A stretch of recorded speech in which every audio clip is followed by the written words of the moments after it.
भांडेर तहसील के पंडोखर धाम पर कोरोना जैसी विनाशक महामारी को खत्म करने के लिए हवन अनुष्ठान किया जा रहा है। पंडोखर सरकार के नाम से देश में विख्यात ये आश्रम है। श्री गुरु शरण महाराज यहाँ के पीठाधीश्वर हैं और भांडेर से करीब 17 किलोमीटर दूर ये पंडोखर धाम आश्रम है। आपको बता दें कि पंडोखर सरकार के नाम से प्रसिद्ध इस आश्रम पर संपूर्ण देश से अपनी मन्नत लेकर लोग आते हैं।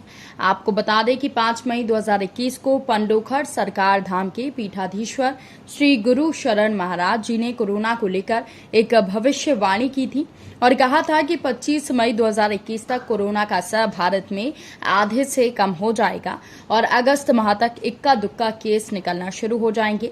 आज इस भविष्यवाणी को लेकर हमारे संवाददाता बाल मुकुंद तिवारी पहुंचे पंडोखर धाम और संवाददाता बाल मुकुंद तिवारी की पंडोखर सरकार से देखिए खास बातचीत। इस दौरान उन्होंने पीठाधीश्वर श्री गुरु शरण महाराज से खास बातचीत की है। आइए आपको सुनवाते हैं।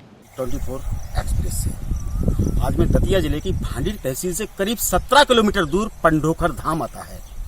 उस पंडोखर धाम में श्री गुरु शरण जी महाराज गुरु जी हैं, जिन्होंने 5 मई को एक यज्ञ के साथ में यज्ञ प्रारंभ किया था। उसके साथ में घोषणा की थी कि 25 मई तक कोरोना काफी हद तक कम हो जाएगा।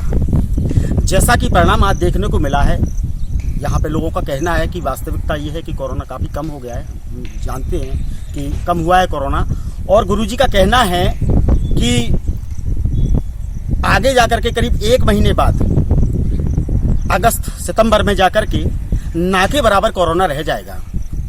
हमने भी देखा सुना तो हम भी चले आए पंडोखर धाम। आज इसी सिलसिले में हम चर्चा करेंगे गुरुजी श्री गुरु शरण जी महाराज जी से। तो आइए गुरु शरण जी महाराज जी से चर्चा करेंगे इसी विषय में।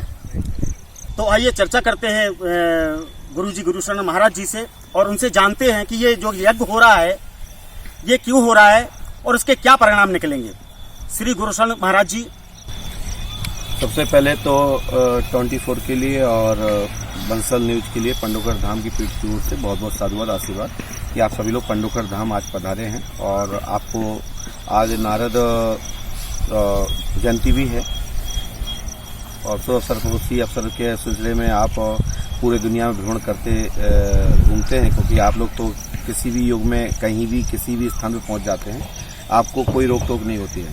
आपको जहाँ से भी जानकारी प्राप्त हुई, क्योंकि आपके सूत्र लंबे होते हैं, क्योंकि नारद तो दुनिया भर में फैले हुए हैं, अनेक अंशों से यहाँ स्थापित हैं पूरे भारतवर्ष में और पूरे ब्रह्मांड में। कहा जाता है कि चौथा स्तंभ के रूप में इलेक्ट्रॉनिक मीडिया एवं प्रिंट मीडिया होते हैं और हमारी बात को आपने जन जन तक पहुंचाई।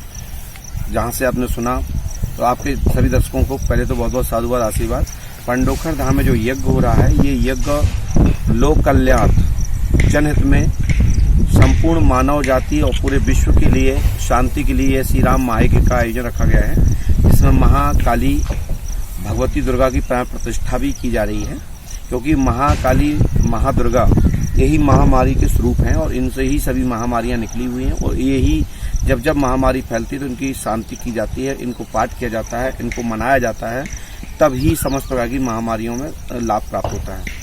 तो हमने अपने शुक्ल ऋग्वेद और अथर्ववेद के अंतर्गत यही पाया कि जब अनुष्ठान यज्ञ होता है और जब होता है ब्राह्मण और हमारे साधु संत और गुरुजन जब इस संकल्प लेके बैठते हैं तो निश्चित है कि यज्ञ के बड़े बड़े परिणाम आते हैं। जब पृथ्वी पर भुखमरी मच जाती है, पृथ्वी पर जल की वर्षा नहीं होती है, हाहाकार मच जाती है, तो हम लोग यज्ञ के प्रभाव से पानी की वर्षा करते हैं। हम लोग यज्ञ के प्रभाव से उसके हवन की ताकत से हम लोग फसल की पैदावार बढ़ाते हैं।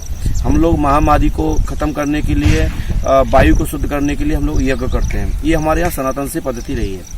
तो पंडोखर धाम में हमने घोषणा की थी 5 मई को कि जाके कहा था यदि माननीय प्रधानमंत्री महोदय हमारे देश के प्रधानमंत्री जी से और अपने प्रदेश के मुखिया श्री शिवराज सिंह चौहान जी से, लेकिन सोशल डिस्टेंस को देखते हुए, गाइडलाइन को देखते हुए परिपालन में हमको अनुमति प्रदान नहीं हो पाई, क्योंकि हमने भी लिखित में आवेदन नहीं मांगा था, हमने सोशल मीडिया के माध्यम से ही अपनी बात रखी थी।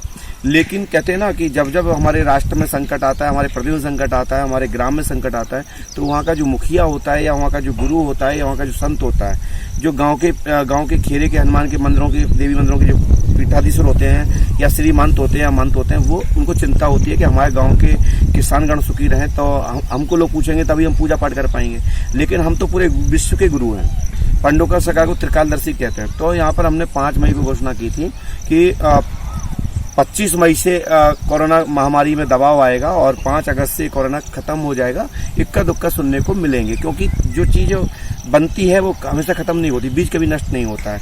परंतु ईश्वर से प्रार्थना की है कि हम ये महामारी खत्म हो, हमारी मानव जाति सभी सुखी रहे, निरोग रहे, और हमारा कई परिवार जो बिछड़ गए हैं, छोटे छोटे बच्चे बिलख रहे हैं, ईश्वर से मैंने प्रार्थना इसी को देखते हुए ईश्वर के चरणों में प्रार्थना की पंडोकर सरकार के। और हमने 19 मई से श्री राम महायज्ञ प्रारंभ कर दिया, 1 वर्ष तक के लिए किया है, लगातार निरंतर चलेगा, जिसमें 1,60,000 आहुतियां श्री राम महायज्ञ की होती हैं। इसमें और भी आचार्यगणों के सुझाव के अनुसार, उनकी पद्धति के अनुसार, वैदिक पद्धति के अनुसार, साबर मंत्रों के अनुसार और अन्य औषधियों के माध्यम से हम लोग हवन के माध्यम से जनमानस में हवन कर रहे हैं कि सबको लाभ प्राप्त हो, वायु शुद्ध हो। और ये जब हमने घोषणा की और यज्ञ हुआ, तो यज्ञ के प्रभाव से हमने ये देखा कि 19 को यज्ञ हुआ, 19 के बाद ऐसा तूफान, आंधी, पानी भयंकर आया, और इसको वैज्ञानिकों ने अपने नाम दिए, डॉक्टरों ने अपने नाम दिए, वेदाचार्यों ने अपने नाम दिए, ज्योतिषाचार्यों ने अपने नाम दिए, सभी ने अपने नाम दिए। हमने तो ये कहा कि ये पवन पुत्र हनुमान की हवा थी, और वो सब पूरे कोरोना को उड़ा के ले गए और ऐसी जगह पटक दिया जहां पर हम तो ये कहेंगे कि जहां निजू भूमि थी, जहां पर वहां कोई जीव नहीं है, वहां पर भगवान हनुमान जी महाराज आंधी में उड़ा ले गए, तूफान में उड़ा ले गए, और वो समुद्रों ने दबा दिया। और हमारे यहाँ देखने को ये मिल रहा है पूरे भारतवर्ष में ही, पूरे भारतवर्ष में और पूरे विश्व में आप देख रहे हैं जैसे जैसे महामारी पर भयंकर दबाव आया। हमारे यहाँ लाखों में था, 7 लाख करीबन लोग आज की तारीख में हैं, 7.5 लाख कुछ है, और अब रिकवर कितना आप देख ही रहे हैं, और इसमें 7,000 कुछ लोगों की डेथ हुई है। अब ये परमात्मा का चक्र से अपन कुछ कर नहीं सकते, इसमें प्रार्थना करते हैं कि समय से पहले ना कोई जाए। एक उम्र हो जाने पर कोई जाता है तो अच्छा लगता है, और एक छोटे छोटे पौधा उखड़ जाते हैं तो हम उनको कष्ट होता है, अपन को गुरु हैं।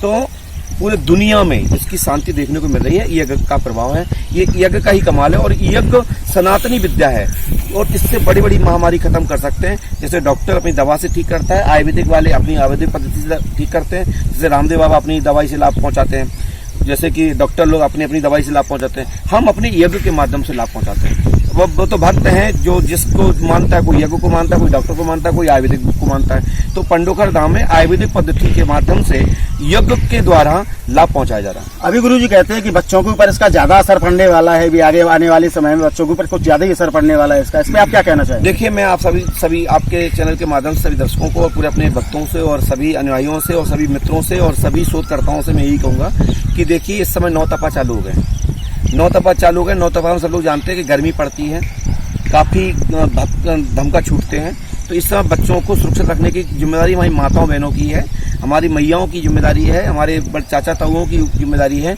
हमारे भाइयों की जिम्मेदारी है कि छोटे छोटे बच्चों को बाहर ना निकलने दें।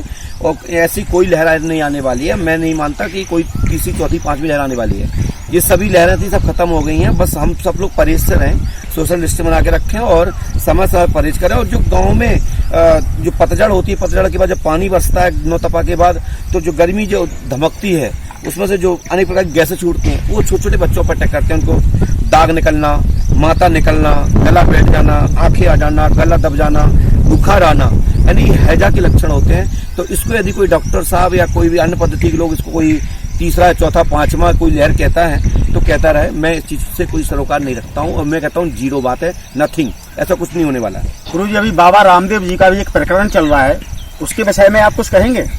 देखिए, रामदेव बाबा क्या है कि वे बाबा नहीं है, पहले तो है वो बाबा नहीं है, वो है एक बिजनेसमैन। वे एक आयुर्वेदिक पद्धति के डॉक्टर्स हैं, डॉक्टर ना कहें, उसके संचालक कहें, और वो एक अपनी आयुर्वेदिक पद्धति के माध्यम से अपना एक बिजनेस कारोबार कर रहे हैं। पीले वस्त्र पहनने से, हम भी ये पीले वस्त्र पहने हैं, हम भी गेहुआ वस्त्र पहने हैं, तो इससे कोई गुरु नहीं होता है, इससे कोई बाबा नहीं होता है, ये तो कपड़े हैं। तो कपड़ा कोई भी पहन ले, हमारे यहाँ दयाराम गड़रिया, रामबाबू गड़रिया पुलिस की ड्रेस पहनता था, तो क्या वो फौजी था? यदि रामदेव बाबा ये गेहुआ वस्त्र पहन के घूमते हैं, दुपट्टा डाल के घूमते हैं, तो क्या वो बाबा हैं? मैं उनको बाबा नहीं मानता हूं, उनको एक बिजनेसमैन मानता हूं। रामदेव बाबा एक आयुर्वेदिक पद्धति के संरक्षण करता है और उनके अधीन अनेक आयुर्वेदिक 4 डॉक्टर्स लगे हुए हैं, वैद्य लगे हुए हैं, उसके वो विशेषज्ञ हैं, उसके माध्यम से वो लाभ पहुंचाते हैं। लेकिन उनको इस विषय पे EBCD का ज्ञान नहीं है कि यज्ञ क्या होता है और ब्राह्मण क्या होते हैं, संत क्या होते हैं, ज्योतिष क्या होता है। वो कुछ भी बोल देते हैं क्योंकि एक उम्र हो गई, वो उनका दिमाग थोड़ा सा काम नहीं करता, कभी भी कुछ बक देते हैं। तो मैं उनके विषय में ज्यादा नहीं कहना चाहता हूँ क्योंकि वो ब्राह्मणों के और ज्योतिष के निरंतर कहीं ना कहीं विरोध करते सुनते आए। पूर्व वीडियो में देखा हमने कि रामदेव बाबा कहते हैं कि ज्योतिष कुछ नहीं होता, कोई शनि नहीं होता, कोई राहु नहीं होता, कोई केतु नहीं होता। तो नहीं होता तो ये दिल्ली में जंतर मंतर से सलवार सूट में भगे थे, तो वही तो शनि का और राहु केतु का प्रभाव था। क्यों पहनना पड़ा सलवार सूट?